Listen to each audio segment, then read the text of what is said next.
अहम खबर है, कराची का जिला वस्ती सोने के ताजरों के लिए गैर महफूज हो गया। 13 रोज में सोने के ताजरों से 2 करोड़ 60 लाख रुपए से ज्यादा रकम लूट ली गई। लियाकताबाद और करीमाबाद के बाद गुलबहार में भी ज्वेलर शॉप से मर्द और खातून जाली ऑनलाइन पेमेंट पर 3,60,000 रुपए के जेवरात लूट कर फरार हो गए।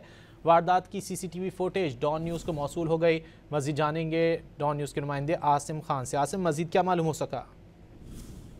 जी हाँ, दीगर जराइम में सबकत रखने वाला जिला बस्ती अब सोने के ताजिरों के लिए इंतहाई गैर महफूज हो गया है और 15 रोज के दौरान तकरीबन 2.5 करोड़ रुपए जो है सोने के ताजिरों से लूटे गए हैं। जबकि आखिरी वारदात गुलबहार में हुई है, जिसकी CCTV फुटेज डॉन न्यूज़ को मौसूल हुई है। इसमें देखा जा सकता है कि एक खातून और मर्द एक ज्वेलर शॉप में दाखिल हुए हैं और यहाँ पर उन्होंने 2 सोने के सेट पसंद किए, जिनकी मालियत 3,60,000 रुपए बन रही थी। और इसी दौरान जो है उन्होंने दुकानदार को एक जाली ऑनलाइन पेमेंट शो कराई उनके मोबाइल में, और जैसे ही ये दुकानदार ने वो पेमेंट देखी तो मुल्ज़िमान जो है यहाँ से भागते हुए फरार हो गए, जिसकी देखा जा सकता है CCTV फुटेज में खातून और मर्द की शक्लें वाज़े तौर पर देखी जा सकती हैं। ताहम जब दुकानदार ने पुलिस से कंप्लेन की है तो पुलिस ने उनको साइबर क्राइम की राह दिखा दी है। और पिछले 2 केसेस में भी जो करीमाबाद में और लियाकताबाद में ताजरों से